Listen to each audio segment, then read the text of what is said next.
Bonjour, je m'appelle Cédric Lecorf, je participe à Art Madrid 2026, représenté par la galerie Lou & Lou à Paris.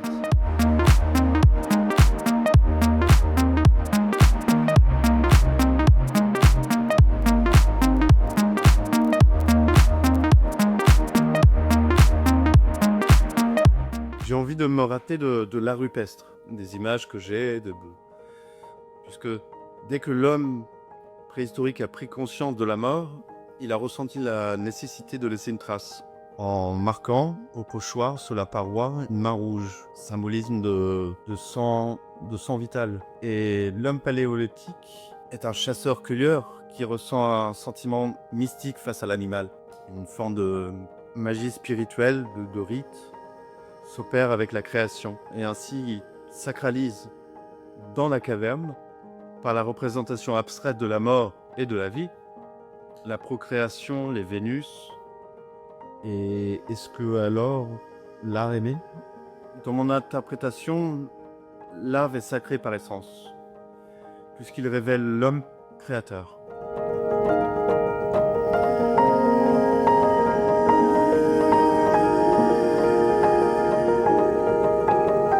Dans l'histoire de l'art, par exemple, je pense aux mosaïques arabo-andalouses, qui pour moi on retrouve vraiment de la géométrie, des dessins très contemporains.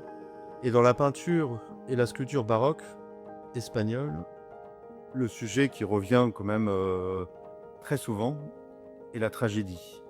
La mort et le sacré, ils sont profondément incarnés, que ce soit dans les thèmes sacrés ou profanes, chez Zurbarán, Ribera, Lodovico, mais aussi chez Velázquez, je pense à cette remarquable peinture équestre d'Élisabeth de France, par sa géométrie et son portrait digne d'un Matisse qui illumine le tableau.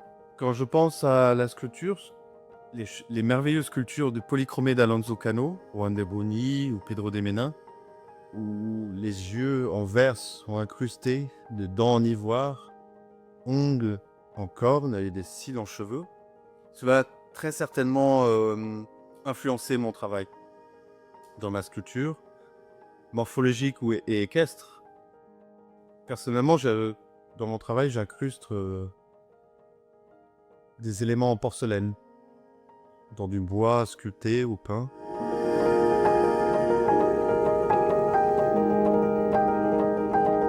Alors, ce qui m'intéresse de ce seuil entre le reconnaissable et l'abstrait.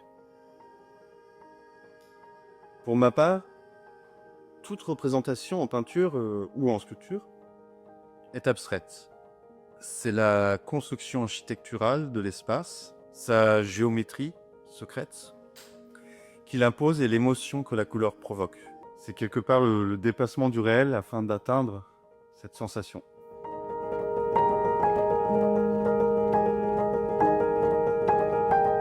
Je pense que c'est en renonçant à imiter la réalité extérieure, de copier, que j'atteins la vérité en peinture ou en sculptant.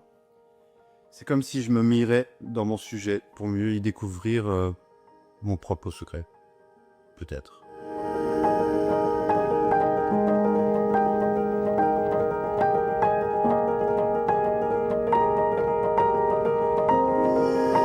En fait, l'exercice du métier, l'imagination qu'il requiert, dissolve peu à peu l'image. Il est vrai parfois, ça m'échappe complètement dans la peinture ou dans ma sculpture, avec des idées bien précises, des dessins préparatoires, des gravures préparatoires. Et je me rends compte que parfois, l'idée du départ, je la perds. Et alors, c'est pas de l'accident.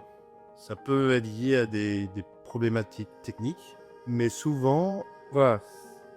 Aujourd'hui, j'accepte aussi de partir d'une idée bien précise pour me retrouver face à ma sculpture, face à mon bois, face à ma céramique, et de devoir travailler autrement. Et ça, je l'accepte.